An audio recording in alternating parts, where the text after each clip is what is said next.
Herkese merhaba arkadaşlar. Bugün sizlerle birlikte PC Building Simulator 2'nin rahat bir şekilde nasıl para kasabileceğinizi size göstermeye çalışacağım. Oyunumuza girdikten sonra alışveriş kısmından kendi bilgisayarımızı alıp kendi bilgisayarımızı satmamız gerekiyor şurada. Daha önce benim satmış olduğum sistemlerim bu şekilde. Siz de görebiliyorsunuz. 20.677 liraya kadar sistem yapıp 32.300 liraya da satmışım. Rahatlıkla bana 12.000 liraya yakın bir kar bırakmış. Bu sistemi nasıl topladık, nasıl yapacağız? Hemen size göstermek istiyorum. Öncelikle kasadan başlayalım. Kasamızı bunu seçiyorum. En kolayı bundan yapılıyor. Şu görmüş olduğunuz X-Large ATX kasa modelinde desteklediği için kasamızı bundan, kasa fanımızı en pahalısından 120 milimlik bir sistem için söylüyorum. Toplamda 6 tane bu kasaya ekstra fan geliyor. Power supply'mizi şu an için elimde bulunan en pahalı power supply'yi takıyoruz. Hafıza depolamayı yine elimde bulunan en pahalısını 4 tane ondan, 4 tane de bundan. Ekran kartımızı diğer taraftan alacağız. RAM'imiz DDR4.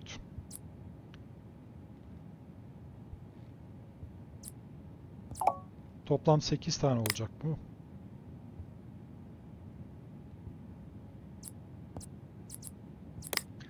Anakart yine en pahalısı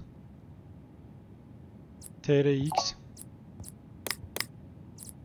3990X. Burayı tamamladık. Radyatörümüz 3 tane. Pompamız bir tane bundan. Soğutma bloğumuz bundan. Ekran kartımız 4 taneyi destekli 6900X'de.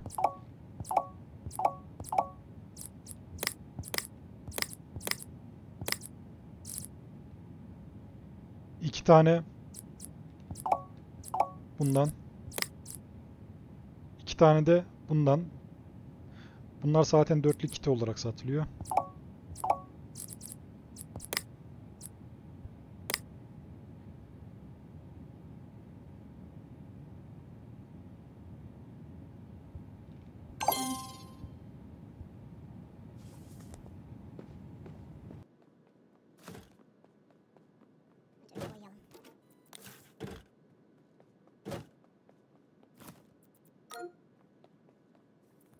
Bir milyon seviyeye ulaştığım için artık ben sistem satmıyorum. Sadece 250 tane işi yapmaya çalışıyorum.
Buralarda fazla uğraşmanıza gerek yok. Hızlı hızlı yapıp geçeceğim.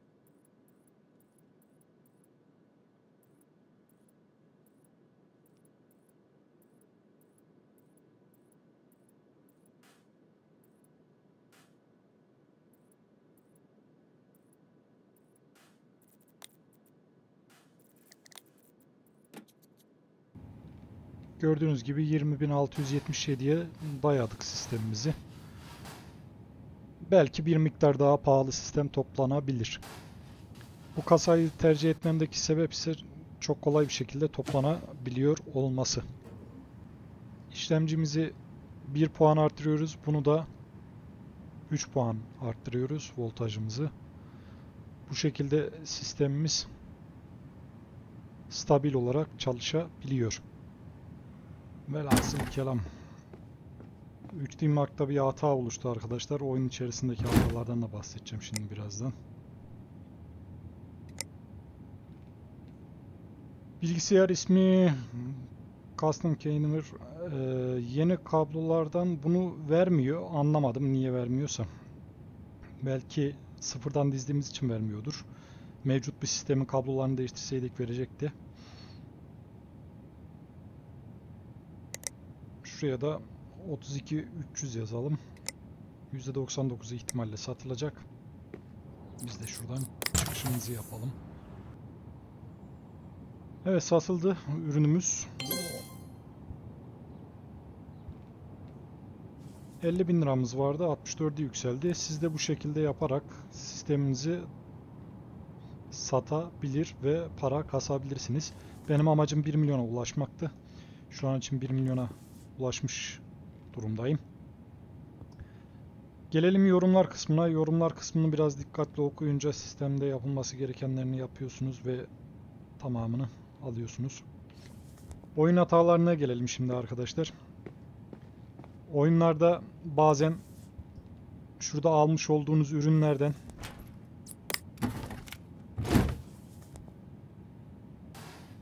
bazılarının ekran kartları bu şekilde arızalı olabiliyor, sökülemiyor, sökülemeyen parçalar olabiliyor. Bu da öyle, bu da böyle. İkisi de aynı, sökülemiyor hiçbir şekilde. Böyle bir hatası var. Bunun haricinde satış paralarının bazen örnek veriyorum. Şu almış olduğunuz para buraya yansımayabiliyor. Bazen görevleri tamamlıyorsunuz. Örnek vereyim. Buradaki görevleri tamamlıyorsunuz. Ama yine de bu tamir etme bölümünü kapatamıyorsunuz. Onda öyle sıkıntılar var. İstediğiniz kadar bütün parçaları değiştirin. Yine de kabul olmuyor. Bazen böyle hatalar da olabiliyor. Arkadaşlar, bu arada tüm kilitlerin hepsini açtım.